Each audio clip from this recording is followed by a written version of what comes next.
One.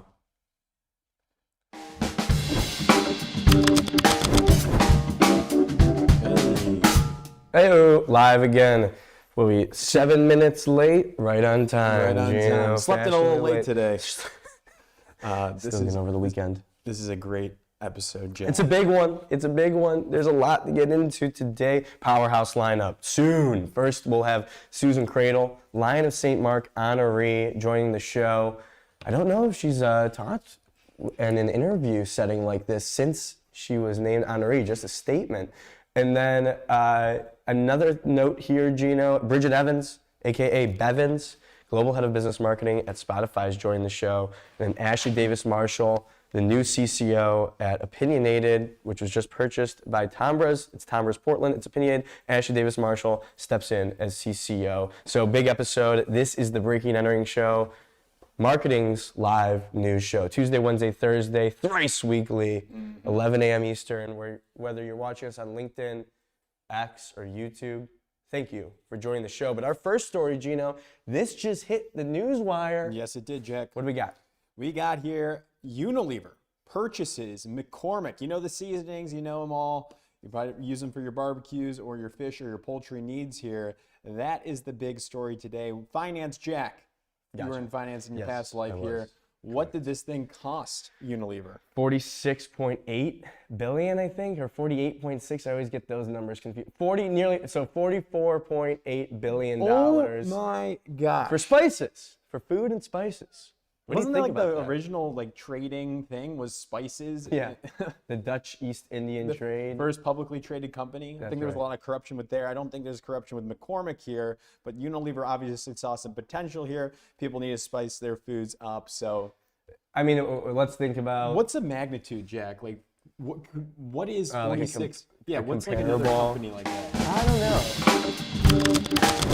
Start again. Here. Is it, Ross, am I? Speak to me here, Ross. You don't have to go on the mic, but we're good? Okay, we're good. We're good. So what is a comp $46 billion company? Oh my God, I Look don't that know. up. That's a hard thing to figure out. Here we go. It's difficult to understand the magnitude, the size of it. Ross, do you need a timeout? Are you good? Hey, just say if you need a timeout. It's all good. We're good to go? We're good. We're right. getting the thumbs up. So that is the top story there. We'll see what the advertising looks like here, Unilever. I mean, of course, the focus, let's talk about these ad agencies, who's got a good relationship with Unilever. Now McCormick comes into it. I'm not familiar with that agency landscape, but you gotta be thinking, if you're deeply integrated with Unilever as an ad agency, you're thinking, okay, well, here we go. Let's see how we can create some synergies. Right. Synergies. Want a piece of the pie. So that was the leading story, just a shocking amount of money. And we can get into the 2-minute drill, Geno, world famous. Yes, it is, Jack. I love this segment. Let's frickin' run it. All right, marketing topics, the ones you need to know right now, 2 minutes each. Geno, first one, Notion, new manifesto. This came out yesterday. Notion put it out on their socials, and I'm digging it. I think the internet digs it. The whole thing is, to put it into 2 words, they're saying, think together. In 1930, IBM came out with Think. In 1997, Apple said, Think different. And in 2026, Notion is saying, Think together. What do you think, Geno? Jack, you forgot Keep Thinking. Ooh, here we go. Listen, since 1997, we started with Apple, really hit the ground running with manifestos thanks to TBWA Chiat Day. The purpose of a manifesto has 2 things, Jack. Appeal on an emotional level to your internal stakeholders and external stakeholders, and 2, to differentiate. So I am obsessed with this move for tech companies to be investing in branding and that emotional connection here. I am a huge fan of it, big advocate here. I want to see some differentiation though. They're starting to understand the basics of the manifestos. They're doing a good job, but now we're going to start to see a sea of sameness. Sea of sameness. So is your worry with other competitors now jumping in? All the tech companies now know that they need to do some sort of manifesto here. We'll be on the lookout if they're going to look different. Well, would you consider what Claude did a manifesto with the Keep Thinking, like that first one that dropped that was with all caps, the song All Caps instrumental, like would you consider that a manifesto? I don't know. I don't think so. Not as much as this, what we just saw here, but it was more of a brand platform. So there's probably some differentiation between like a tried and true, here's to the crazy ones, think different, versus what that was with Keep Thinking. Well, what matters most, I think, based on my algorithm online, the tech people love it. The tech people love it, which is good. Yeah, as they should. You're speaking to the audience. You're meeting them where they are. Also, not a very highly produced ad. I want to note that. So I feel like they probably did this pretty scrappily, which is also impressive. Next up, Geno. This is a little niche one. This is a niche poll for if you know crowd. Give us some info here. Okay, so Oliver McAteer is the partner, new business guy, PR guy at Mischief, one of the most acclaimed ad agencies in the industry. And he put up a LinkedIn post, a little bit of what's going on within the new business landscape within advertising and marketing from an agency perspective here. So he put out what he's noticing here, Jack. I'll point out a few that I saw here. Brands are still hungry for creative work, but they need a proved strategy that provides sales for the long term and awareness. So it's out there. There's a hunger for it, but you got to prove the strategy there. There's a more willingness towards outcome-based billings as opposed to the traditional rate cards, which we're seeing with WPP, we're seeing it with Omnicom, and we're seeing it now with the independent agencies on these pitches here. And the last thing I wanted to note here from his bullet points is that self-PR is necessary. He put a stat that may not be true. 100,000 ad agencies or ad-like agency objects are out there. And he said he can count on his hands how many ad reporters are out there that will cover this stuff. So you got to make your own mark within the ad I think you mentioned ad reporters that would like drive meaningful awareness or like which is true. And we hear it time and time again, everyone's trying to differentiate themselves, something like advertising. I think it's interesting too, the marketing budgets are there. It's kind of like he was kind of saying, in my opinion, this is my take on it, like there's marketing budget for good work. There's not marketing budget for bad work, which is like, no brainer. But I think you hear this overarching theme of like marketing budgets are shrinking. But I think that there's just more attention on it. You couldn't get away with bad shit as much as you could in the past. Yeah. So it's good to see from a new business professional what it's like on the agency side. I don't think they pitch very much at Mischief. I think they're one of those that people come to them. Yeah. I'm not exactly sure. Yeah, it's a good follow though. Follow Oliver. It's a good follow. It's a good follow. Next up. This is incredible, Jack. This is Kalshi. This is a 180 for me. When I saw these ads from Kalshi, new set of ads came out. Looks like Out of Home. Looks like a new campaign here. I was expecting for the AI generated ads because that was that company, right? They were doing all the VO ads. Yeah. So give us the rundown, the context. Well, Kalshi is a prediction market, and prediction markets, I would say public sentiment on prediction markets is in the shitter. It's like nobody ever, even just look at these ads. Like the fact that they have to say these things on a billboard is insane to me. Rule number 1, Kalshi bans insider trading. This is like what you say when you do insider trading. We ban insider trading. Of course, don't worry about it. I don't know what the actual landscape is, but obviously there are issues in this kind of new frontier of betting, right? There's there's regulation, but there's also like they're allowed to do it, but there's no laws around how they do it. Yeah. So it's just like the strangest. This is like a psyop to me. Number 2 is we don't do death markets. That's one of the other billboards that they have. What is the death market? A death market is you cannot bet on someone to die. Well, everybody's gonna die. I know, but you're just saying when. Yeah, oh my gosh, stuff like that. So the fact that they have to say that, the funniest thing to me is imagine, like I saw a bunch of tweets like this. They put all these different billboards everywhere, so you could see number 2 first. The number 2 is we don't do death markets. Can you imagine seeing Kalshi rule number 2? Is don't do death markets. What the hell is number 1? Yeah, that's insane that they have to make it that clear. And then what else do they? Kalshi rule number 4 is we operate under U.S. law. Well, it is such a weird new frontier of gambling. The fact that they're actually making a claim to establish trust, I admire the effort. Because to me, I already am feeling better about the brand. I don't know if you agree with that, but no, I think it's all such bullshit. Like it's all such BS. I would never do any of that stuff, but I do admire the effort. I mean, it's just the craziest thing. I don't think it's as much on Kalshi as it is on like holy shit, like this needs to be regulated. Yes. It's not nearly, it doesn't have nearly enough regulation. It's crazy that those are ads that actually exist, but it's ad news for sure. It is ad Next news. up, a little bit of a new business updates for the people Yeah, here. this is an interesting one. I'm going to have to take my time with this because CVS Health has a review going on. It's creative and media. They're looking, some reports are saying, some sources are saying, we saw this on Ad Age, that they're looking for one partner. So Consolidation Station, Jack, they're looking for one to do creative and media here. Right now, creative and CRM is held by Publicis since 2022. Media is Omnicom. Okay. So I just said creative and CRM is Publicis, so CRM and creative are together.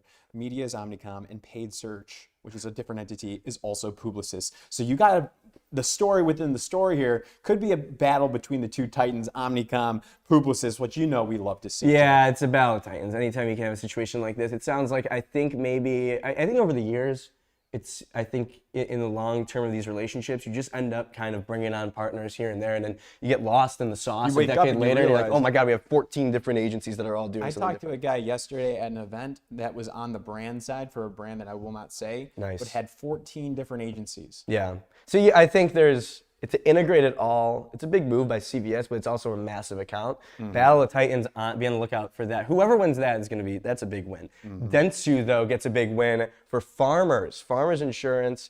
This is like all happened very quickly. Farmers. Yeah, all those ads. They were with RPA for like over a decade. Dentsu, I have my notes in here. This is the get right game.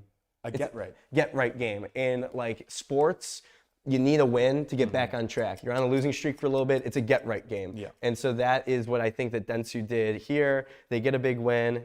They get back on track. An agency, a holding company that has been struggling and has kind of piled up some losses. They're trying to sell the international business, Which is the U.S. which would be the U.S. because they're based in Japan. Yeah. Last up, Allbirds. Is DTC dead, Geno?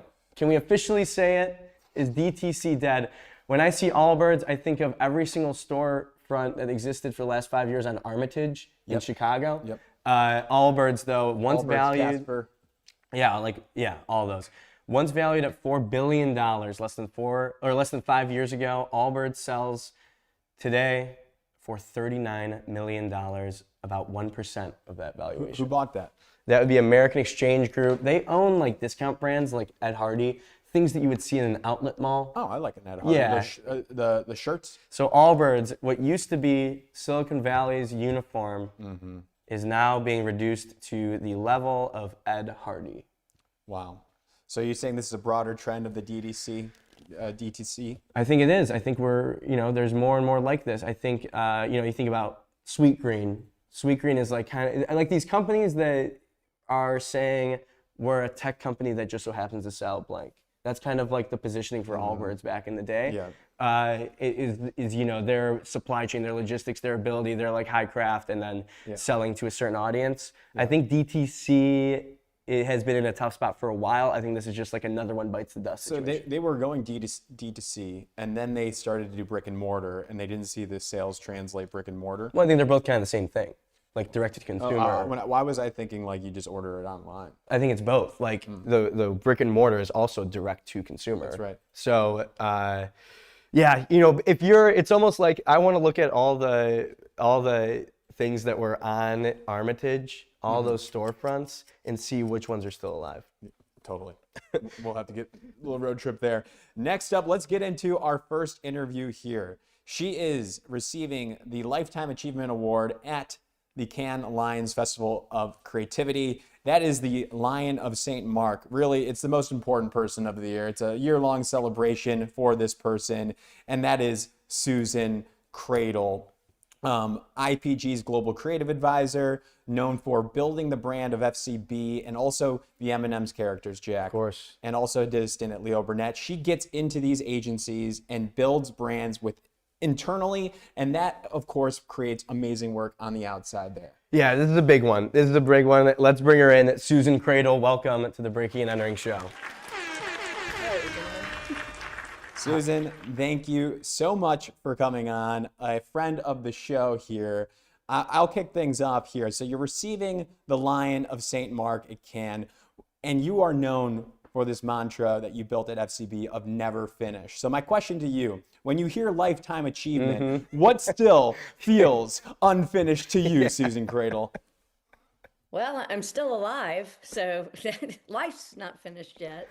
Yeah, I was telling Philippe Krakowski as this IPG Omnicom event happened. I was like, please don't make our tagline ironic. Um, and sadly, FCB in those letters is finished. But yeah, it's interesting being at this juncture and thinking about, what do you add to this business, this industry, after of 40 plus years in it? Is there more to be done? I think Arthur Brooks in his book Strength to Strength sort of says that there is still a responsibility at this stage in life to continue to give back to something you care about. Yeah, that was a great question. Thanks. Lifetime Achievement Award. Susan's like, job's not finished. Job's never finished. finished. Never finished. So what are you up to these days, Susan? Like, how are you keeping busy? What's on your, like, what are some things that you're working on besides your incoming speech in Cannes? Well, I have to say that I have 2 speeches I need to give in the next couple of months, and it's a huge responsibility because you get this microphone and it's a megaphone, and I think that thinking about what your audience maybe needs to hear, wants to hear, and how we move forward at this time, which I think is a pretty interesting time in our business and in the world. That's taking up a lot of time. I'm also enjoying spending time with people that I've worked with for years, and that having them reach out and ask for some help or some questions or some guidance. And it's nice to be a little freer to say, yes, I have time, even for like you all. It's like when you said, can we do this? I'm pretty sure I have a little bit of time to hang out with you. Yeah, Can I ask a fun question? Yeah, let's do a fun Let's do a question. fun We're gonna do a question. fun question. Real quick, if that's okay, Susan. Of all the past Lion of St. Mark winners, I know that you enjoy your steak dinners and wine and your free time. Who would you want to have a dinner with, dead or alive, of the past Lion St. Mark's winners? Of the past? Mm-hmm. I think Dan Wyden. That's a good answer. Yeah. Any reason in particular? Good follow-up. I don't know, just I never had the opportunity to work with him or to work at a Wyden and Kennedy, but I always followed, his philosophies and how he showed up and how he built culture. And by the time I met him, I think he was starting to, succumb to a terrible disease, and it would be nice to know him whole. I want to follow up because you talked about the cultures and agencies as well. I think connecting the dots here, I want to understand how you built some cultures at agencies like FCB and Leo Burnett. If you get into a scenario for the people listening and you walk into an ad agency and you see something's not working creatively, what's the first thing that you need to address or fix in that scenario? The C-suite. I like that answer. Can we dig in a little bit more? Are you getting rid of the C-suite? Are you talking to them? What has to happen with the C-suite? I probably wouldn't take the job unless I knew the C-suite had the same ambition as I would have, which is to prove that creativity is an economic multiplier. So if you don't have your C-suite believing that creativity is important, then I can't build a culture around that. So I've always said the C-suite has to have the same ambition and they have to have each other's back. And if you see that, the odds of moving forward and being successful go up tremendously. I'm interested in hearing if there is like moments, because actions speak louder than words. Of course, people can say all they want that they care a lot about creativity, but were there any defining moments in your career where that was very evident via an action that, yes, we're putting creativity first, maybe despite outside noise or what's happening? Well, I think it started in 1985 for me, which is I joined BBDO and they were Agency of the Year that summer.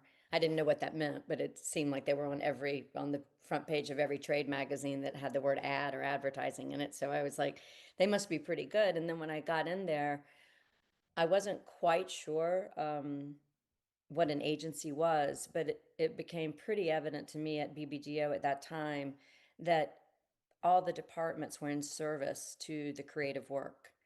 And that was fascinating to me. And if I had joined another agency, I might have felt differently about what we were in the business of doing.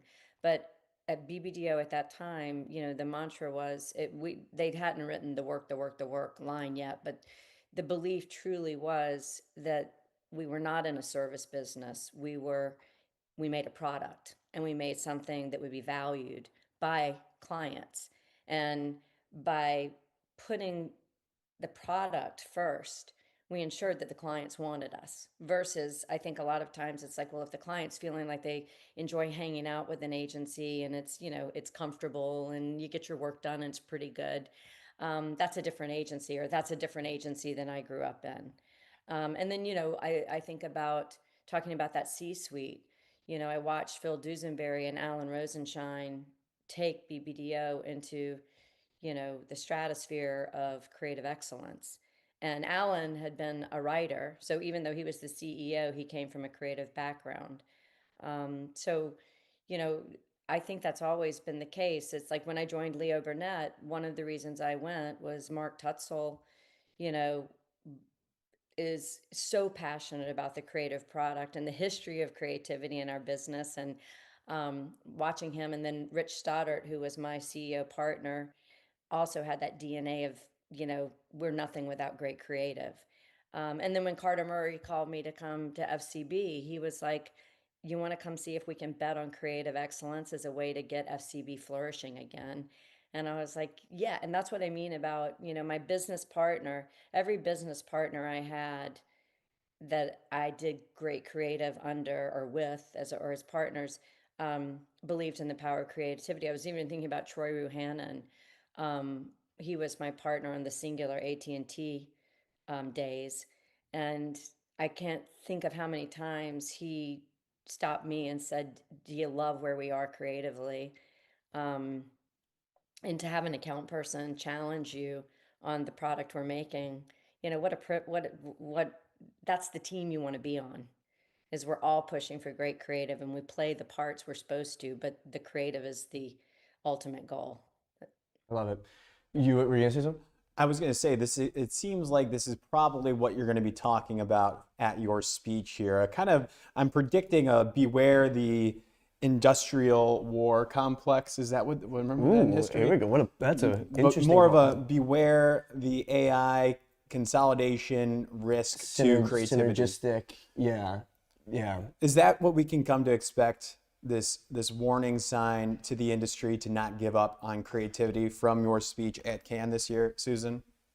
I don't know. I probably won't start working on the canned speech until mid-May, Mm-hmm. because I think the industry is there. It's changing and it's not changing. It was funny. I was opening up boxes from my office a couple of weeks ago, and I was laughing because I found these magazines I had saved that are 20 years old, and the headlines almost read the same as they do today. Like, maybe we just need to get back to just making work and stop predicting what things are going to be and what things aren't going to be. My gut on AI is that it might get us back to a more interesting place, which is that creativity becomes about solving business problems and taking advantage or creating opportunities for brands and businesses, more than just doing, fulfilling a brief or an ask. And when I got into this business, the creatives really understood the business of their clients. We went to factories, we worked at McDonald's, you got deep into the business and the brand. So you were truly an economic partner. And I think that's kind of a cool thing that we'll be able to do, which is AI will fill all those spaces that I found sucking the attention away from creative thinking. Mm-hmm. And maybe we get back more upstream in really looking at the potential and being more visionary about what creative ideas look like and how big and how long they can last. Um, I think about M&Ms, and we, you know,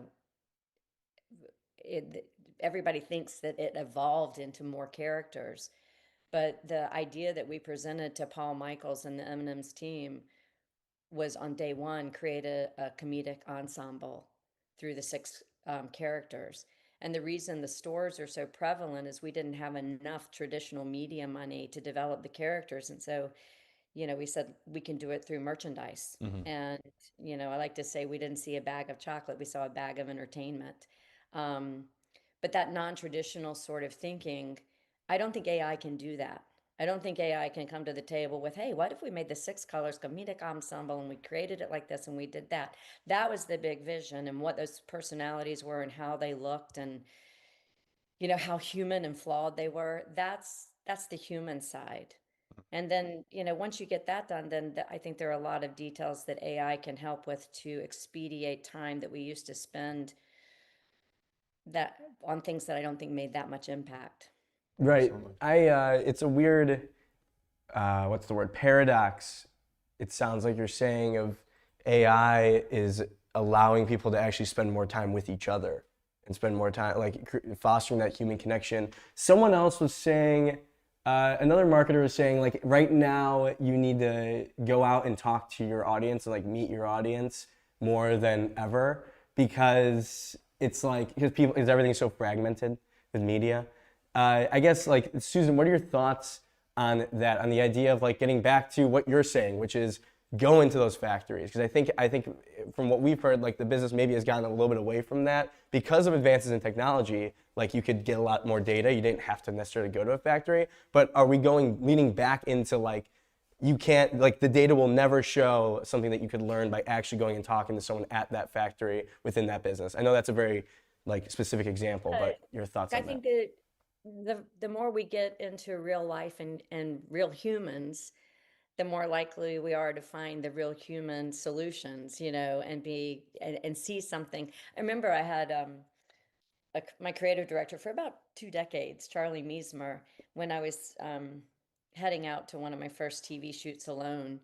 Uh, he said, "Now, do you know what you're supposed to do?" And I was like, "Oh, shoot the ad."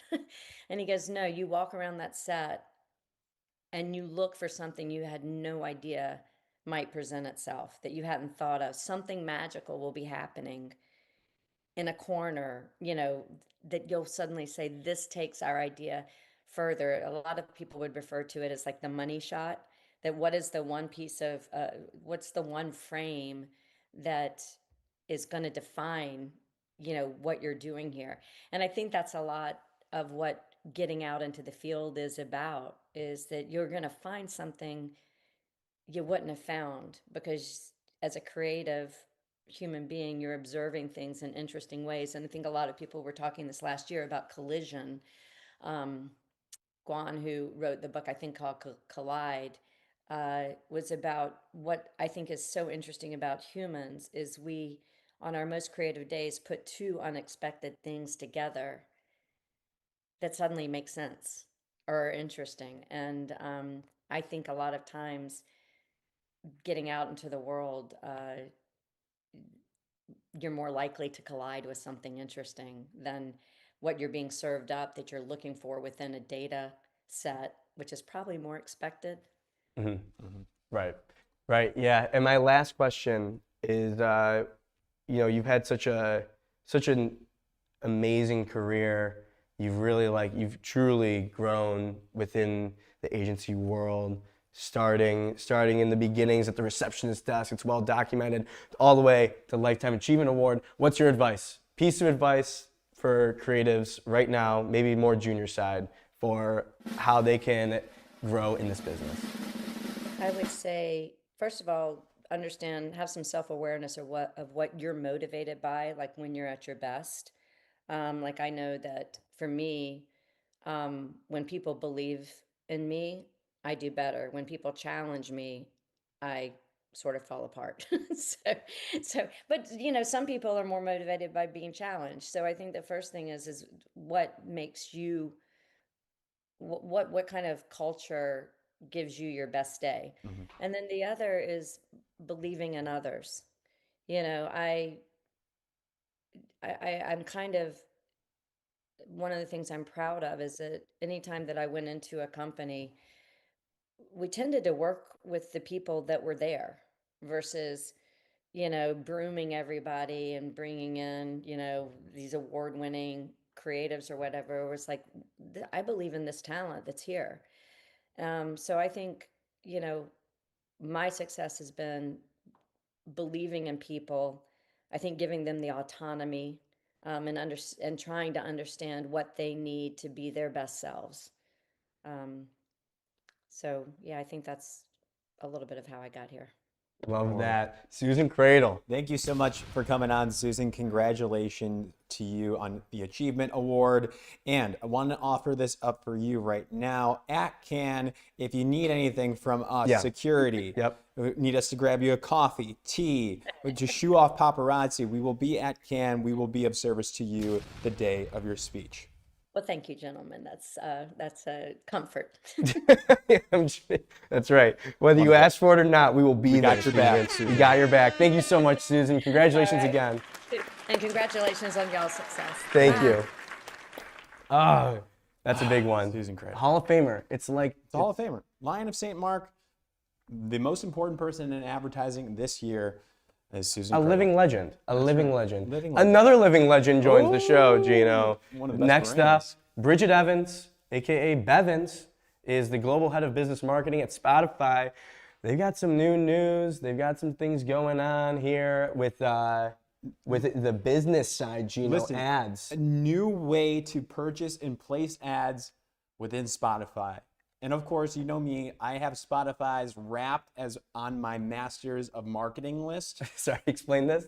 I have a list that one day I will share. Masters of Marketing, not to be confused with the ANA. Yes, I actually just call it the Masters, which will probably get us in more trouble.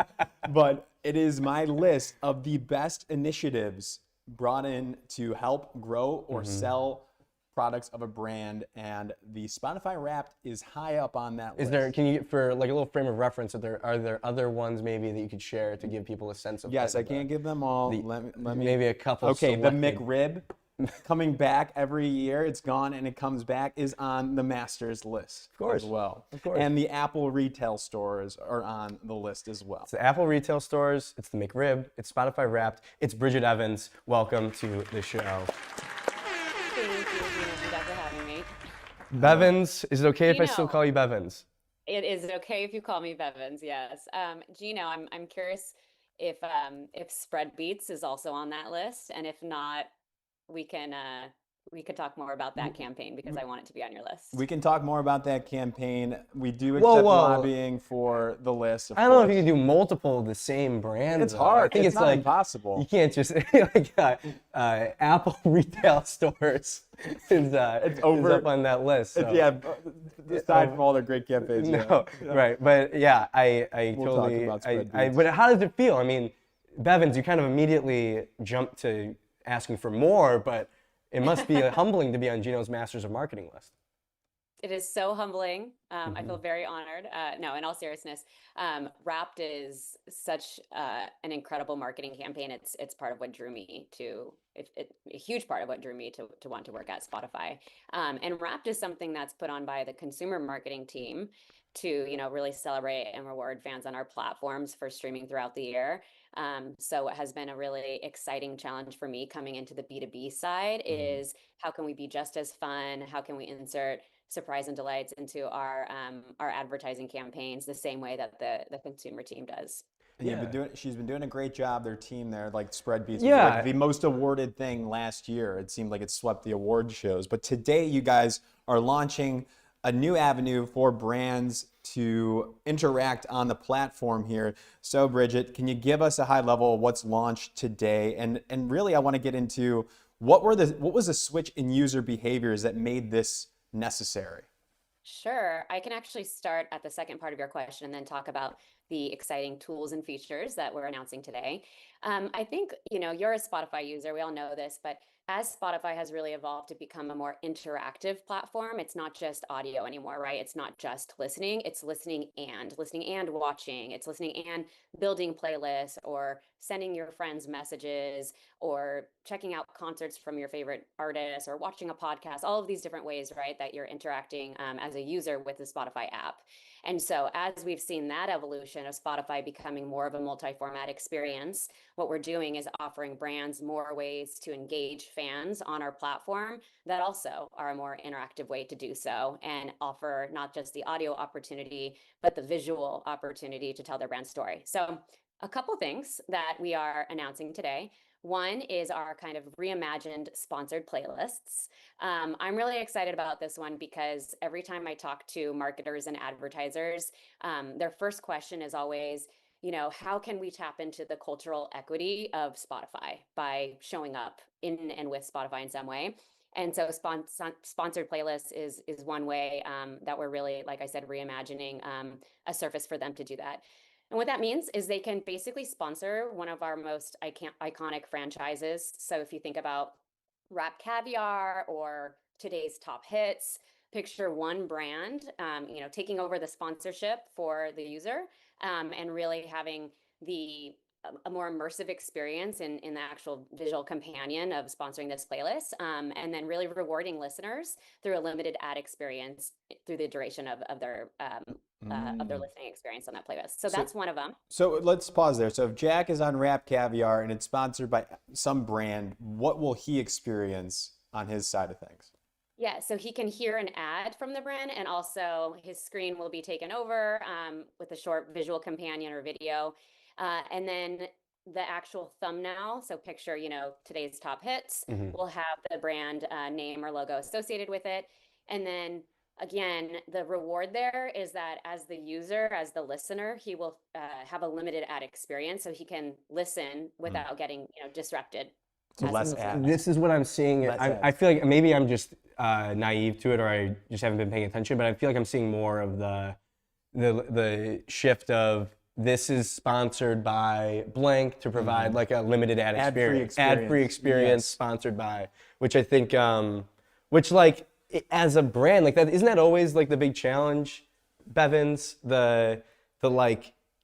Maintaining a really crisp user experience while also giving brands an opportunity to integrate into the platform, and then also kind of giving the consumer something that they want to see or something that actually might be beneficial to them. Is that a constant push and pull at Spotify?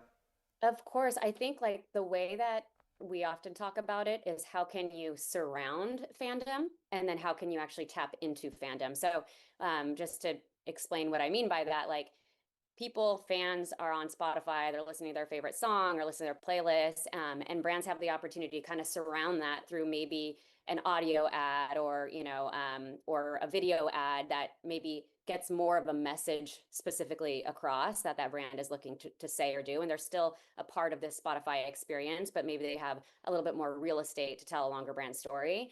Whereas if they want to specifically tap into fandom, like listeners of Rap Caviar, this is a way to do so, to really resonate and show brand relevance in a way that, again, is maybe less disruptive to the listening experience, because that's the entire purpose and goal of our ads business, right? Is how can we actually add value to the listening experience and provide brands with the platform to do that without disrupting it in a way where people don't want to hear or see that message. Exactly. So the brands get that association, it's less interrupting, and that helps create so much value for them. What was the other thing that you all launched? We interrupted. We also have launched carousel ads. So this is a format you might be familiar with. But essentially what this allows is for brands to show up in the now playing view. So if you are listening, when you look at your phone and you're interacting with your phone, you can now receive carousel ads, which give brands up to 6 slots in the carousel to host an image, associated copy, a link. And it's a really interactive format because, of course, you're touching the screen and you're clicking through.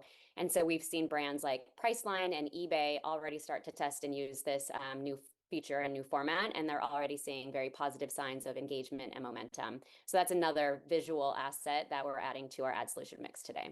Carousel maxing. I also want to remind everyone, this is for the user, this is only in the free version, correct? Yes, Yeah. exactly. So our ad experience shows up to free users. I guess, can I get like a quick state of the union for us that are on the outside looking in? It's obviously super competitive. There's really, really major players. There's like a lot of fragmentation. What's kind of like the thing that maybe has changed over the years, or at least being at Spotify, or things that have changed within the ad tech world that maybe people don't realize? I mean, I think like we're always, anytime I'm having calls like this or conversations like this, it's always about attention. How can you capture people's attention? And I think one of the big insights from just consumer behavior shift is that people are on so many platforms, and it's like the doom scrolling, right? It's like quick attention, quick hits, move, passive scrolling. Whereas, to answer your question on Spotify, what we're seeing is longer time consumption, time spent. Some people are listening to like 2 to 3 to 4 hours of playlists, of podcasts every single day. The average time spent from Spotify users on our platform is 2 hours a day. And that's across, video and audio and again, listening, watching, et cetera. And so I think it's more in-depth consumption. We call it no regrets content because it's content that you feel good about consuming. It's not like, oh my gosh, I just lost 3 hours of my day. And so I think that's one of the changes that we've really seen on the Spotify This side. is fascinating. This is something that I like. Yeah. Can I just call out that I feel like there's not much attention to the audiobooks for the premium users. Are you on this? What do you mean? They have audiobooks. Yeah, I know that. I'm all over it. Yeah. I'm clocking Because you can't in. read. You can't read. I can't read too well. Yeah, you can't. I'm clocking in 5-7 hours now a day on the freaking Spotify audiobooks. This is an interesting thing to discuss because it is like, I think that people are becoming self-aware of their own doom scrolling, and now there's like this negative association with the doom scroll, Can't doom scroll. and it's becoming a thing. Like you're almost getting to a point where there's, when it comes to social media lawsuit, we're seeing it, the lawsuit comes out with children, like you're going to start to see, I think, more regulation around allowing children because of the effects of social media and it being addictive and it being something where like, this isn't like it's someone just has an addiction to social media. It's like kind of creating that environment. Yeah. I think it's so interesting that where the platforms that people spend time on, where it's what Bridget said, no regrets platform. No regrets. Holy shit. From Spotify. Because is that like, are you seeing that from advertisers? Are they aware of that? Like, not all attention is necessarily good attention. I think maybe in the beginning it was all about, okay, we're going to optimize these platforms to get as many people to stay on as long as possible. But does it get to a point where it becomes like a negative? You go over the edge? Yeah, I have this conversation a lot with brands, advertisers, et cetera, where they just want to be in positive environments, and it's like people are coming to Spotify because they either want to be entertained through a podcast or learn something, catch up on like the news through a podcast, or they want to feel something through music. And so they're so emotionally engaged in the content on our platform. And maybe they have like a love of the artist or the creator that's associated with what they're listening to. And that's a positive thing for a brand to be next to or be a part of. And so the idea of, more of, I guess, that brand safety conversation and the positive environment comes up a lot when we meet and talk with brands and advertisers. It's why they want to be here and work with us. Here's my last question is differentiating between, can you explain how the differentiation works or how Spotify thinks about the ads that you're kind of talking about right now? They're like, you'll experience if you're a free user versus a ad that comes up during a podcast that's like a brand deal, say, and it's like an ad read by the podcast host. How does Spotify think about that? I guess I'm just curious how it all works. Of course, yeah, it's all a part of our ad offering. So it all comes down obviously to the objectives that the brand ultimately has. But if they want to associate with a big name like an Amy Poehler, we work directly with those brands. We actually have an in-house creative agency called Creative Lab that will literally partner with the brand on what is their concept, who are the right creators for them, right creators or podcasters for them. And then we'll partner with the brand directly to write the host read, to engage the host, to make sure that it feels really authentic coming from their voice, to identify, as I mentioned, the host in the first place. And so we have, a lot of successful shows and host reads through brands like Uber Eats did one recently with Amy Poehler. And again, it's just like kind of a deeper integration because it's directly baked into the show itself. And what we often, find in like the research that we do is that a lot of consumers and users of our platform find that these podcast creators are trusted, potentially even more trusted and beloved than creators that they might follow on other platforms. So again, there's a lot of authenticity and obviously consumption there on the podcast side. Yeah, because I like when, because sometimes, I guess in the podcast I listen to, they'll do, they'll talk about and do a host read, and then they kind of get to riff a little bit. Like it kind of offers the opportunity to riff a little bit and make it feel a little bit more human, while also delivering brand messaging. But I think that in the podcast space, there's obviously more room for that versus something that's like a short form video where you're trying to get it under 45 seconds on the total video. So. Super interesting. That's all I had, Geno. That's all I got. Bridget Evans, thank you so much. Congrats on the new launch here and the offering. Spotify continues to impress us. I'm excited to talk more about spread beats in the future, and then also about rap when that comes back around. Yeah, just a quick reminder. Friend of the show.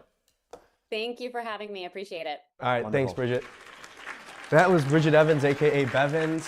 Quick note here, right now we are live if you're joining us here, but after the show we post it onto Spotify so you can go back and watch it on your own time. Is there something? Yes,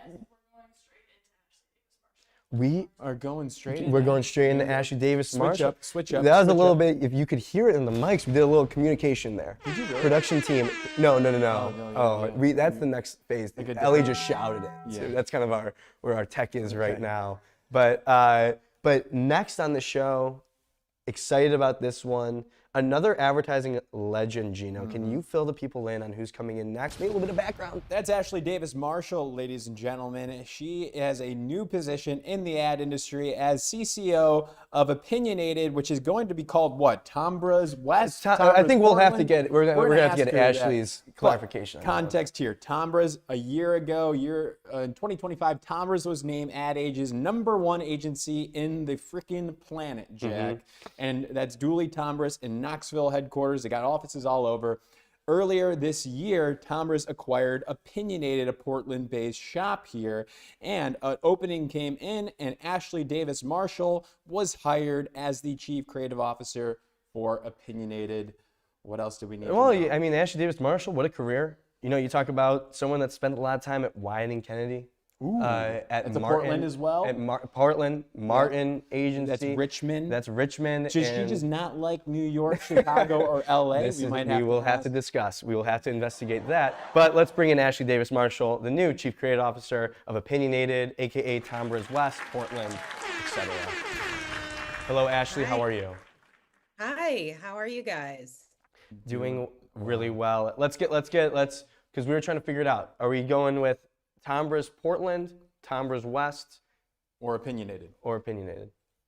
It will be Tombras West by the end of this year. Okay. I believe I have my facts straight, but that is the goal, yes. Okay. Yeah. Wonderful. So the nomenclature. The nomenclature. That's a word that I learned the other day.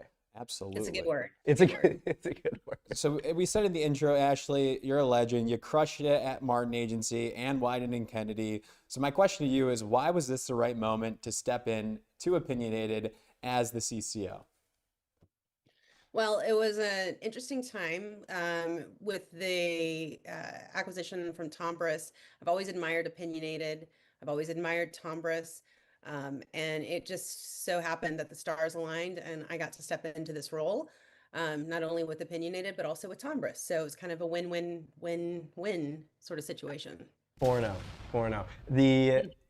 I guess my question, it sounded like this was something that maybe was in the works, or at least like you were in conversations for a while about what it might look like to work with the Tombras crew. Is that how it goes? Is this something that takes a long time to come to life? and then, you know, I guess like the courting process. Yeah, or how how does that Dooley works. work? Yeah, how does I that? texted Dooley when I saw this. It was like, good hire. But like, what was that courting process? Well, thank you. So I've been talking to Trish and the folks at Tombras for years. There's a lot of ex-Wyden folks there that I worked with, so that had been going on for years, and just, you know, thinking about getting into a position there. And Tombras is another situation. I've been talking to a lot of the folks there. I know Maggie Jennings from my days at Wyden. I've known Jeff Benjamin for, I think, a decade and a half. And he and I had been talking since he was at JWT about coming to work there. So it's just been a lot of folks that I have known for a long time, and kind of have been in discussions about the possibility of stepping into a role. And then, as luck would have it, all of this just sort of like aligned. And I think Dooley was hearing from multiple sources about the potential for me to come in. And so I think he was feeling pretty good about it, even before we met. And then we met, and I think, you know, just really, he and I both clicked and got along very well. So that kind of sealed the deal for me. So from those conversations that you had with Dooley and the team and all the folks that you know, what were those conversations around you bringing X to the table? What are you going to bring to Öpınıonated that will change the way that they're showing up in the work that they create? Well, I think, you know, I think I'm pretty good at platform thinking, but I also have a pretty significant, strong background in social as well. So I think it's the convergence of those two things that makes me a really good fit, given that Tombras is so excellent, like best in class at social. I've admired them for a very long time. And Öpınıonated has always been so good at storytelling. So I think it's those two things for me that I feel like are my strong suits, that just make me a good fit to bring both of these like very compelling pieces to the forefront. I'd like to hear your thoughts on the growth of social, as especially like when it comes to marketing budgets. Is this like, are we going to continue to see social, and maybe where ad agencies fit in with brands and like helping brands? Is it going to become more and more and more social to a point where it's like becoming, or it surpasses TV and streaming? Yeah, I think that's a distinct possibility. I don't think that it necessarily has, you know, all to do with budgets. Of course, you've got like the quick hit social pieces that, you know, are meant to be that sort of steady drumbeat. But I think storytelling is becoming a huge key factor in social, and I think a lot of it is elevated. You know, you look at what a lot of the fashion brands are doing, and you know, they've got these big budgets that are going straight into social storytelling. So I think they're kind of leading the charge. I believe we're going to have like premium storytelling at its finest, you know, in the next 5-10 years. That's going to be, that should probably be the main event. Yeah, that's what's exciting, at least from the consumer side. Someone who is, you know, taking in this content is, for so long it felt like you associated social with lo-fi, like it has to be shot on with a phone, or it has to feel raw. You can say the brand. No, it's shot on iPhone. Shot on iPhone. It's a campaign. It's a campaign, and it feels like it doesn't necessarily have to be that way. I think there's an appetite for it. Friggin' micro dramas. What the hell's a micro drama? You know. So yeah, it's interesting. That's just my 2 cents on it. I don't know if you have any reaction to that. And I think together we have 4 cents, because that's also my 2 cents. So great. Make that, perfect. Make that 6. That's Sixth Sense. Isn't that a movie? It's a great movie. I had this is your first. Spoil it for me. No, don't spoil it. Wait, what is it? Is it? What's in the box? It's another movie. It's your first time as a CCO. How do you go about that? Are you reaching out to other people for advice, other people that you admire? No, What's been your she's got process it. like She's for got it. preparing to step into the role?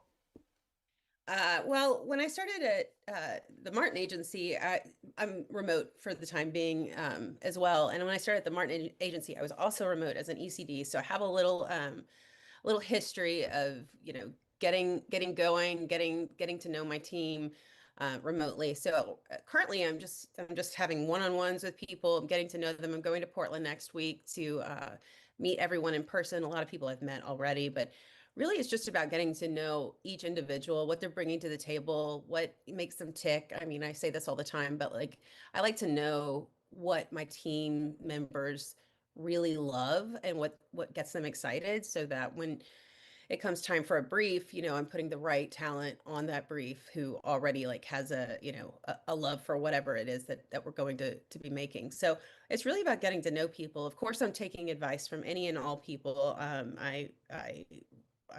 That's a great idea. I'm going to start reaching out to all the CCOs I know to get as much advice as humanly possible. But that's kind of where I'm at right now. You'll like to hear that we just had Susan Credle on the show, and she spoke about like understanding people and like what motivates them and like what they like to work on. So it seems like you got some alignment there with the Lion St. Mark winner and your thinking. Nice. So that should be all the confidence you might need.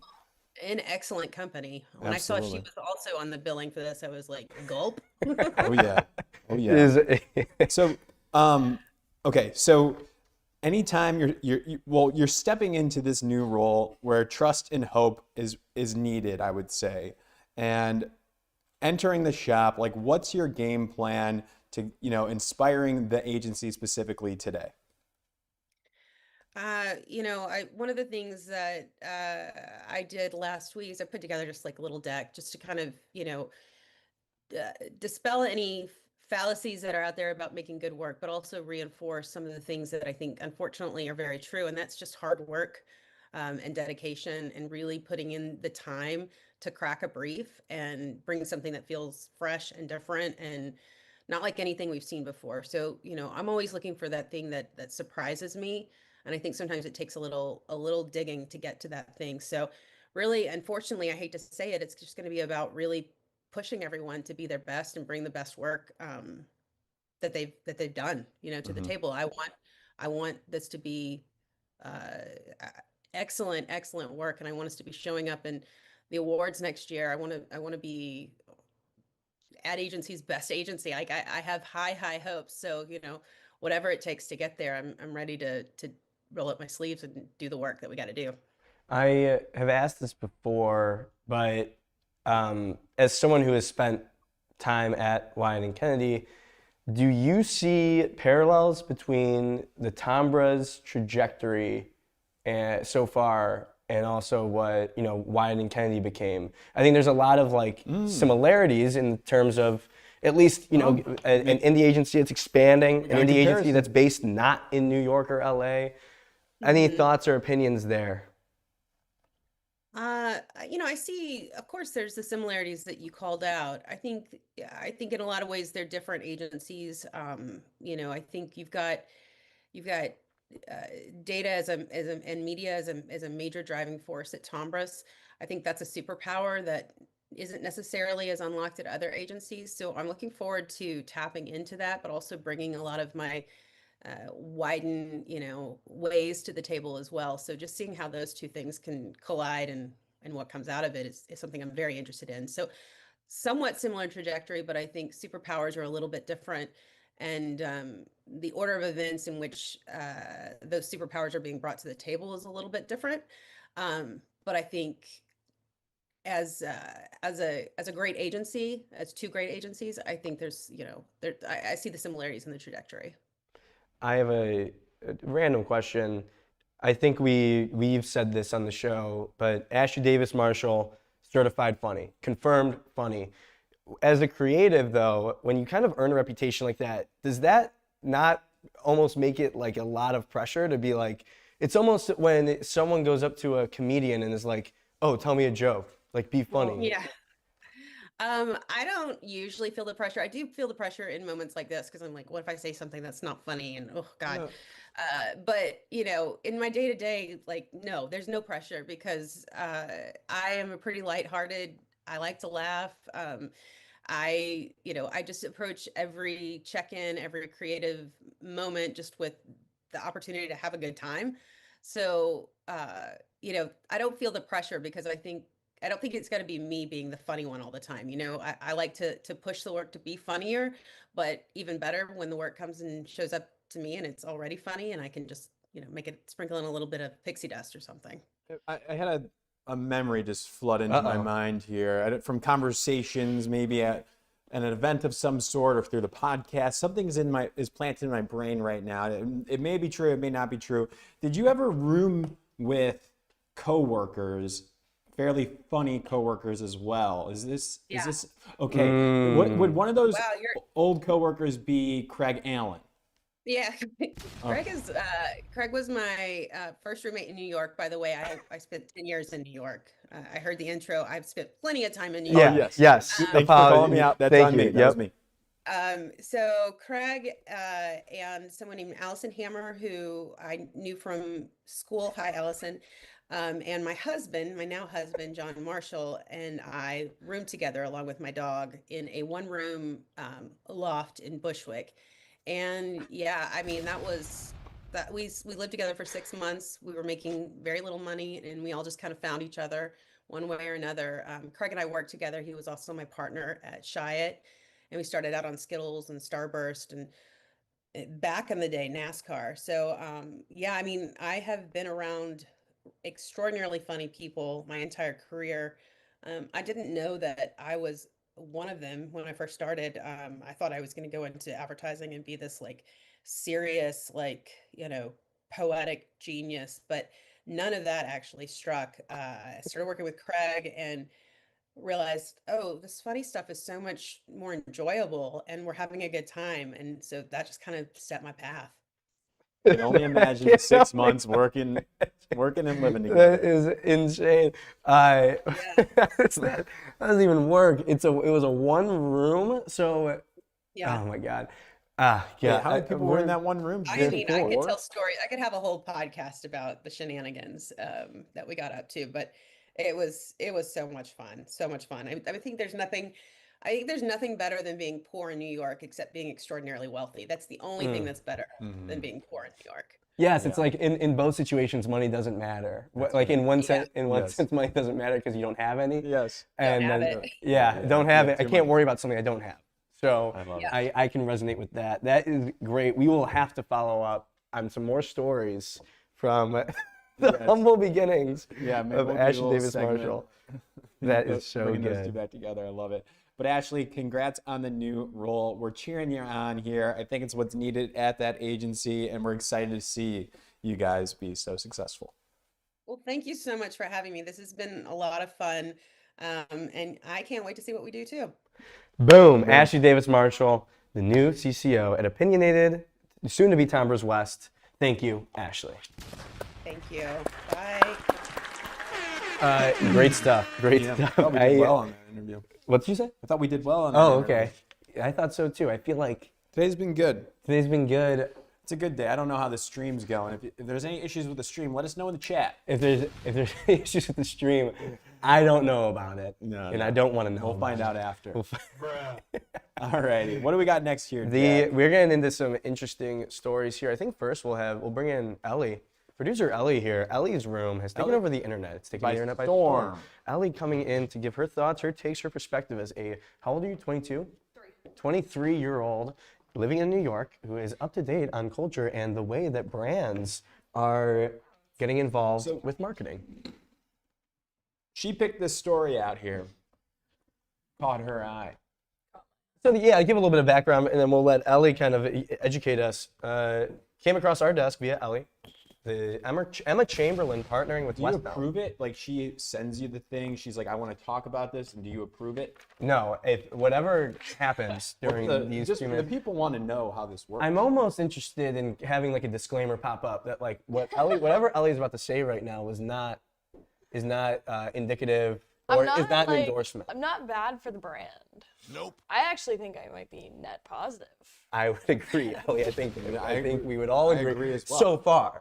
Right. So looking far. at I this mean, camera? it's to be determined. TBD. TBD. Okay, so Yeah. Wait. Where am I looking? Emma Chamberlain Yes. is Emma working with Chamberlain. West Elm. That's as far as I know. Yeah. Okay. So Ross, I have the spot ready to watch. Guys, I went nuts in my prep. I labeled each little thing that I want to pull up. Mm-hmm.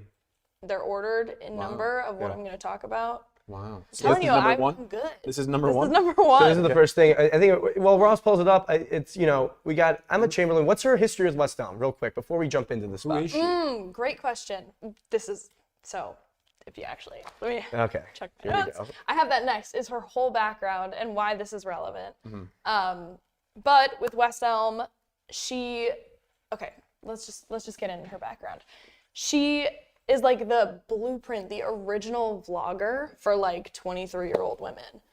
I mean, I'm probably up to 32, but like 20 to 30-year-old women are like, we grew up watching Emma Chamberlain. She's like roughly my age.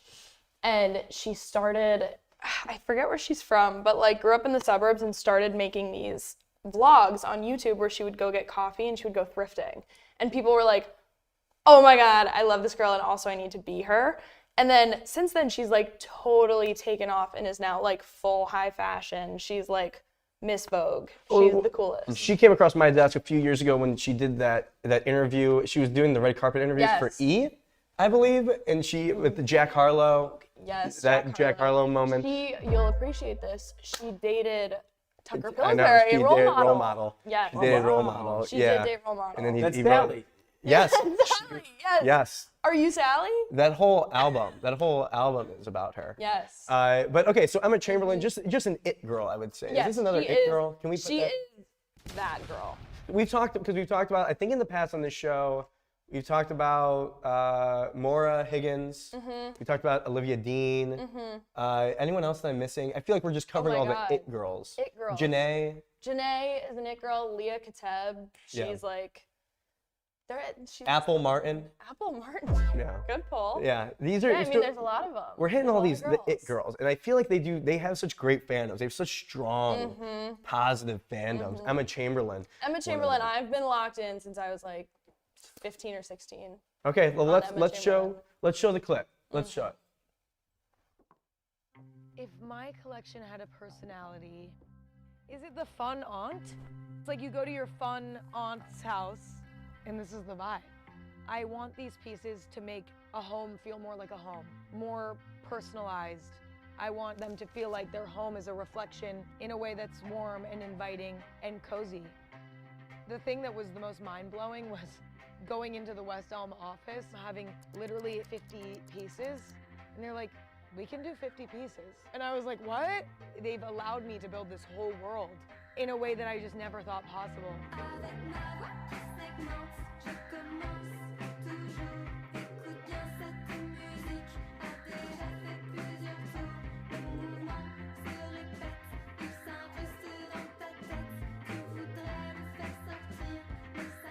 My sort of design aesthetic philosophy is slow and steady, quality over quantity, and make it as personal as possible.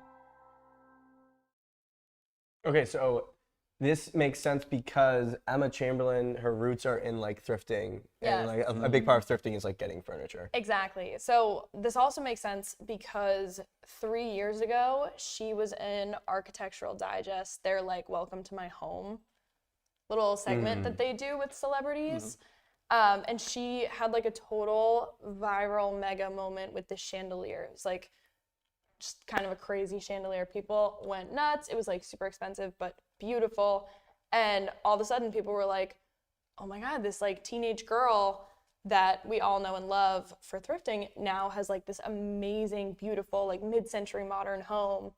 And it kind of shot her into like, oh, she's like an adult and like big time now. Yeah. So now, because of that, West Elm, I saw a post from someone that works at West Elm, I'm blanking on his name, but he said that this project has been in the works for like 2+ years. So she's been designing this stuff, working with West Elm, really since this like viral Architectural Digest moment came out. And I think more so than ever, you can see it even in this picture, she has really like not modernized, but like grown up in her taste. Yeah. She's I can see it. She's growing up. I mean, holy crap. I mean, it's 2023. That's 3 years. So what's working really well here, West Elm saw the opportunity probably from that Architectural Digest moment. It was like, we got to work with her. She has the influence, and she's like, she's got a super taste. eclectic taste. Here. The brand West Elm, I'm not sure what their brand is kind of known for, either pre this or post this, but they saw some sort of opportunity, gave her that creative control, and then she did this. Is West Elm, am I making this up, or is West Elm a little bit chuggy? Ooh, wow, Jack. No, it's I don't nice, think right? I think it's like a higher price point, right? Yes. Okay. It's like nicer interior design. But this is interesting because I do think there's a bit of like a mom association. with Yeah. it. Since I've heard of West Elm, it almost feels like that is validation that it has that little bit of that association. I think this is potentially an effort to Dispel. I was going to say dispel. This Chugify? Chugify. Unchugify. And it probably worked because I think it's badass now. It's really cool. So they, on top of working with Emma, worked with a bunch of really cool animation artists. Ross, if you want to pull up the animation here. Animation artist. Okay. This is part of the same campaign? To see it. This is releasing just now? This is all the same campaign. This is all the same campaign. They did an awesome like teaser situation, teasing this collaboration. They teased it for like almost a month. A month? Yeah, they've been teasing it all of March. I mean, it's been in the works for 3 years. Yeah. Well, she said slow and steady with high quality over time. She did That's say that. heavily personalized. I mean, that's great. Oh, that's good. Great comms. He's good. Great. No, I got the talking points. Yeah, the talking points. Yeah. I wonder why things like that take so long. Why does it take 3 years? Because it's quality furniture. I know, but why why actually does it take 3 years to go from like we want to work with Emma Chamberlain to like actually She launched a doing it? coffee brand. You could also like launch coffee. it could also busy be launching a She's coffee busy. you know, they came up with the idea 3 years ago, and it's just kind of like they are just now coming back to it. Sometimes when this happens, I don't know if it is it comes off as positively or negatively. What? Whoa. What are you saying? What could be the potential negative from this? If for something that took so long, yeah. like why did it take so long for this? For waiting Well, for she's the busy. right season, maybe like a spring collection. Wow. well, You've really done your homework. well, it's not like spring comes around every year. Well, it took 2 years, right? We skipped the last couple of springs. Okay, let's get back. But the main point, Emma Chamberlain, you think it makes sense and you like it, and like you are it a a lot. 23-year-old. 23-year-old. Yeah, Are you the I like target it a lot. audience for this now? Are they Well, trying this to is a get good you to get? Yeah, less like is the down? price I range? don't know. I was looking and like some of the stuff I was like, oh my God, I actually might purchase these things. Some of the like proper furniture, like couches and stuff, I can't afford a couch. So that's What if not you gonna split it with happen, all your roommates? Don't you have 7 roommates? but I have a lot of roommates. You got extra Still, couches it's here. like, You can have any couches you want here. okay, thank you. I have a bit of a love seat situation at home. Not a couch, fits 2 people. It's great. Gotcha. A little like a dorm. It's like Sweet. Ashley Davis Marshall moving in with, Yeah, moving in with Hey. feel Craig like I'm Allen in in that But- first apartment in New York. Yeah. For the price, for the people that can get to the price point, it's a big win for West Elm. Yeah, it's It's super a cool. huge get to get Emma Chamberlain. Listen, a little devil's advocate on my own point. Yeah. Better late than never for someone like Emma Chamberlain, you know? Yeah. Like Yeah. West Elm got her, not She anthropology. Also, Took a while, she though. remains relevant. You know, I just switched. Switched. We're just gonna fight now. Well, I think that it you know, things like this take time. The contracts, it's It's just furniture. Just order it. Well, actually, ordering furniture, the logistics of that. it's a friggin' nightmare. Ellie, what were you gonna say? I don't remember. So What would you big- give this on a Something scale? else. What's your Yeah. Ellie scale? Do you have an Ellie scale? Oh my God, I don't. I Yeah, want from one. 1 to 5 Ellie's. Okay. Five Ellie's being. Are we doing 5 Ellies, 10 Ellies, 100 Ellies? 5 Ellie's? Okay, this is gonna be. This is a 5 Ellie, like, like 5 Okay. big boobs. No, but truly, Emma Chamberlain is like, she is my, like she is like my everything. Yeah. My whole life and my whole consciousness, everything that I've ever remembered, which is only like the last here we like go. 10 years. For, Emma the- Chamberlain. for the last 14 Say years, hi you've to been her. alive. She's probably gonna watch this. For the last 14 years, I'm you've a been huge alive. fan. Yeah. This is great. Well, Ellie, that was great. That was West Elm. Yes, Emma 5 Chamberlain. Ellies. 5 Ellies from Ellie in the Ellie scale. That's great. Thank you so much, Ellie. Thank That was you. Ellie's room. Emma Chamberlain, West job. Elm. Good collection. context. You got Ooh, through last it. question. So could you buy, because she said she had like 50 pieces or whatever. Oh yeah. Could it's you like buy the whole 120. thing? Could you buy like, could I just Is it like a get- list? Can you guys buy me the whole thing? Yeah. Is it like her list? Like this is like her catalog? Yeah, it's like it's like a wedding Yeah, registry. yeah, Registry. yeah. Okay, Her whole cool. thing. Well, thank you, Ellie. Round of applause for Ellie in the set here. Nicely done. another resounding victory for Ellie. And- she dominates yet again. She's good. She's good. What would you give her performance on an Ellie's scale? She's good. Ellie's a beast. She's also 23 years old. I feel like people forget that. She is the youngest person I know. The next segment, Geno. Where am I looking? This camera? You're looking middle. Okay. I'm Tee me gonna up. learn. I can't wait to learn. Tee me up. Okay. KitKat has a heist going on, and it's got the world in a stir. Is it real? Is it not? Here's the facts that I think that I know, but Jack's the expert. 12 tons of KitKat bars in a truck were stolen. I don't know where it's at, but we know it was en route from Poland to Italy. The truck is gone. 12 tons is completely vanished here. It took social media by storm, and we're not sure if it's a brand stunt or if it actually happened. Jack's gonna fill us in. Can't wait to hear. There could not be more just intrigue around this story. It's taken the news world by storm. It's been covered by CBS News, CNN, NBC News, Associated Press, ABC7, Newsweek, Fortune, Fast Company, the BBC, Euronews, and breaking and entering media. So it's captured the world.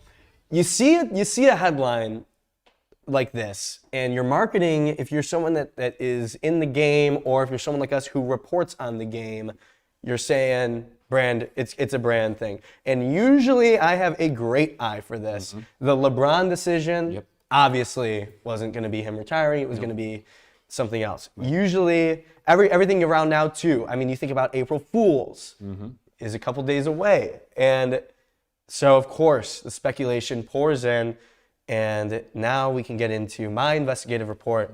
I looked at upwards of 50 different news articles. 5-0? 5-0. To conduct this investigative report. And I guess we'll start with the facts. And again, if you're joining now, we're trying to figure out if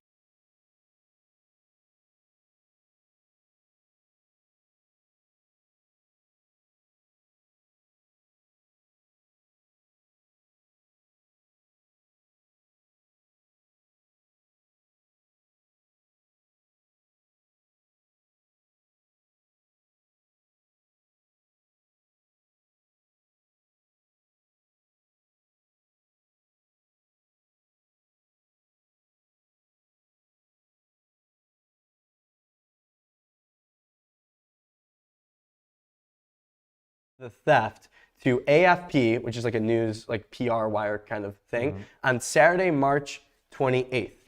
This is important. They went to the press.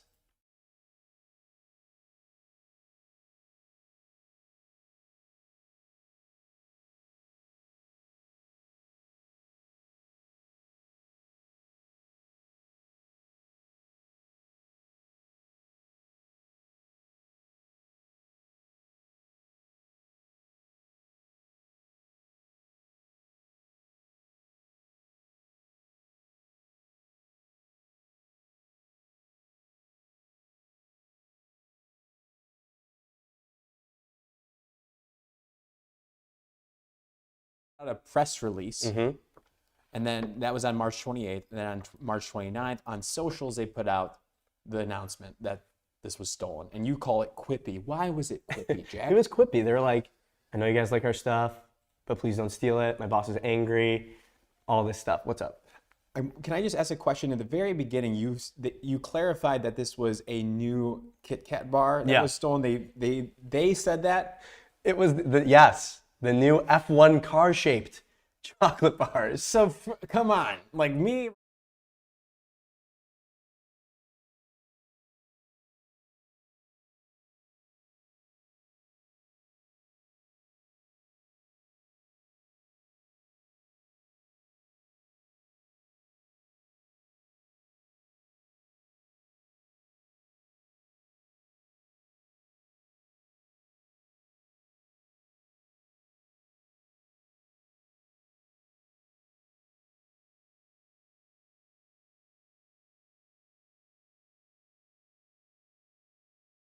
statement. The statement.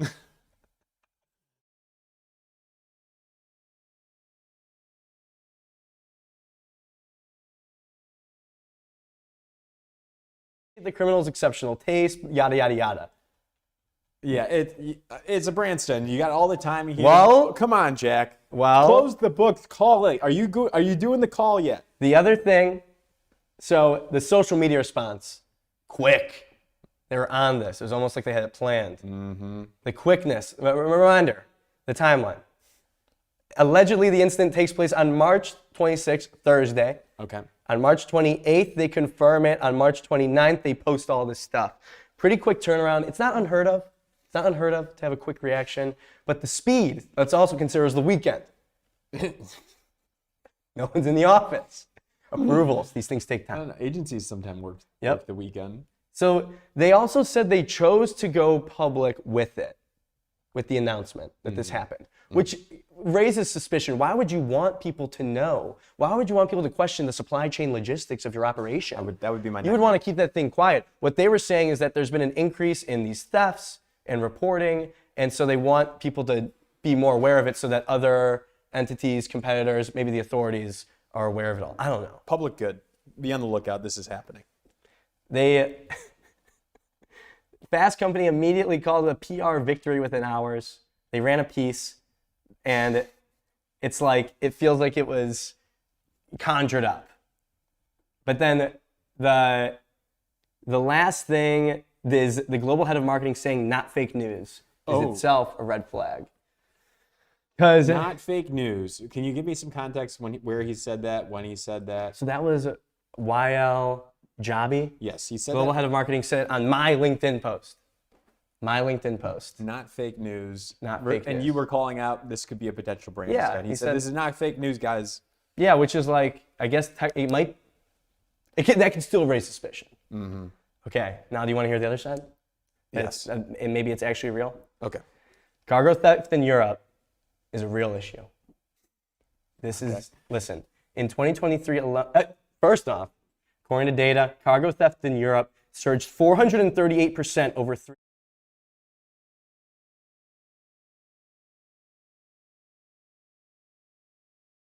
Rose 35% year over year, with total losses exceeding 549 million euros.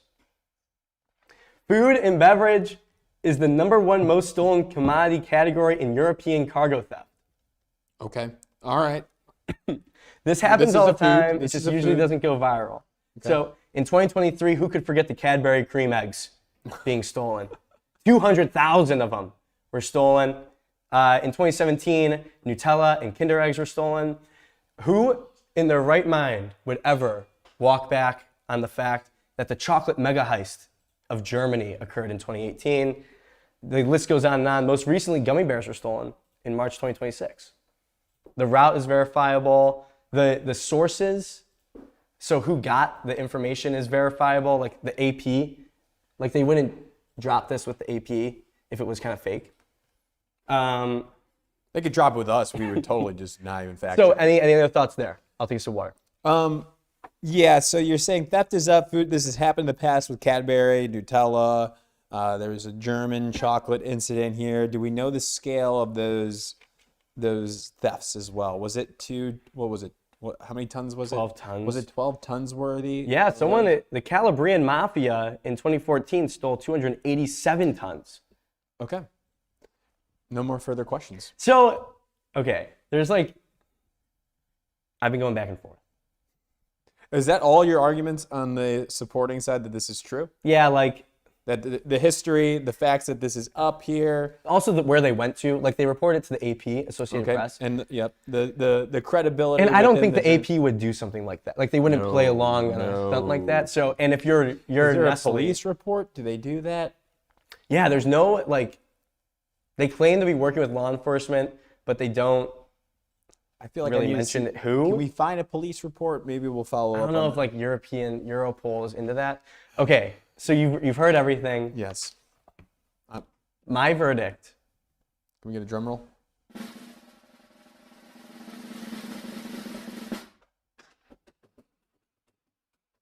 Brand stunt. Brand stunt. Brand stunt. You heard it here, ladies and gentlemen. Jack, our resident investigative journalist, he's been on the case all hours of the night. We live together. He has not slept. He's been up all night, and he calls it a brand stunt. I put all this information into Claude as well, all of my findings. Okay. And Claude said it was real. So I feel good about where I stand. Oh, AI called it. AI said take all my information and my thoughts and all the sources and said all these sources and said it was real. But I think it's a stunt. I love it. I love it. I'm curious. Could it be? And you know what's crazy? I thought it was real. Before I started this deeper dive, Yeah, you were talking on the whiteboard. I was news, saying on it the was 60 real. Second news. You're like, I was saying it was real. Well, I guess when you have like the high up marketing person calling it not fake news, Yeah, but are you calling him a liar? no. I think that there could be, I think what might be happening is like a theft occurred. The definition of theft, though, is that. But like, what does theft mean? It could have been planted. Right. So here's my thing. I think this is a situation we may never find out the answer. Why, you think they're in too deep and they're going to give up on it? I think that, wait, what do you mean? Like they planned a stunt, you're saying we might not ever find out what happened. You think they're going to call the stunt off because they got too far in, that people are talking, that AP covered it? Yeah, that like they can't I now think, come clean that there was a brand stunt? Yes. You think they might just leave their cards that way and like, Yes. all right, let's just hope this Yes. never gets talked about again? Yes. That's my real analysis is they've gotten everything they could ever ask for. They did it so well. They did so well that they don't, like, coming out and saying, we just did a brand stuff, doesn't do anything for them. Are you kidding me? Cannes Lions. Yeah. They'll get every single Yes. ad award show forever. You would get Could be every the ad best award stunt show. perhaps of all time. But I think that's it. I think we'll never actually know. Also, the thieves haven't been caught. How? Oh, it's a good question. Well, they probably ate it all. I don't think that's the case. But so that's where I'm at, Geno. I think this is fascinating, Jack. I don't have much to add to this. I hope it's a brand stunt, really, for the advertising industry, because I'd love it, and I want to see this. I want to see the conclusion of this, Jack. I want to see on April 1st. We know they work with VML. I will be calling VML. We will be going there. We will be asking questions, Jack. I'm not sure if they're working together, of course, but we need to keep going. You cannot give up. Never finished. Just truth. like Susan Credle said. That's right. You need to find the truth. I think really the only way to figure this out is we gotta get someone from Nestle. We gotta get Weil, the global head of marketing for KitKat, on the show, and let's interrogate him. More press for you guys. I was a former PR guy. Take all the free press you can get. Let's interrogate. Let's see how deep this goes. That's right. Because now I'm wondering, We're getting it. was the 2018 chocolate mega heist a brand stunt? Were all these? Are all these? Is the Cadbury cream eggs heist of 2023 a brand stunt? These Did are all they do a things they social announced. post? Did they do the whole song and dance after all? No, they didn't, because No. this is the first time where, like, this is what I'm saying. They went out and told the public about this. Yeah. My first reaction would be to not go to the press. It would be to go to the police and try to get that product back. You gotta own the narrative before the narrative owns you. I guess I could see a world where it happens and they just are like, this could be a pretty good press moment. Because what they also were very clear in noting that it won't affect like their supply. It won't affect shortages. That's nothing. That is a rounding error. That drop in a bucket. But the a rounding error. But the headline of 12-ton candy truck stolen is gonna get buzz. And if that is the truth, and there was a stolen truck, whatever, and they reacted this fast, like, applaud to you guys. Like, I think either way, nice job to you guys. Of course, this is a massive win for KitKat. Yes. Of course, and I just want to get to the bottom of craving it. one right. The amount of people that have used the "give me a break" joke in the last 48 hours. What do they do in the office? Oh, what break me off a piece of that lemon pie. Love it. That's all we got, right? Yeah, that's the investigation station. We'll get into the post show now. That was a good episode. That was a really good episode. That might be the best episode we've had yet from a interview perspective. Just I'm from not sure how the from, stream was, but we crushed it. yeah. I think that's. We got a new green screen, everybody. Can we mess around with the green screen? Can we put something funny on the back? It'll explode if we try to do too much here. Let's do it. Let's show the audience what we got here. We're making improvements every single week. Thanks for you guys following us on YouTube, X, LinkedIn. Thank you for engaging with us and being here with us every Tuesday, Wednesday, Thursday. We're gonna try to throw something up on this green screen right here. Yeah, well, Let's see what Ross's face looks like. There it is. it on the He's gonna green try and get this screen? figured Let's out. go. We're kind of seeing him put this all together right It's now. fascinating from our It's perspective. fascinating to see this. Look, we got a green screen. There it is. Yeah. There it is. Look, That's thanks Ross's to Ross face. is working very hard in the background there. Ellie's back there, Quincy's back there, JR's back there. Anything else from you, Geno, before we wrap up? No. Great episode today. back tomorrow.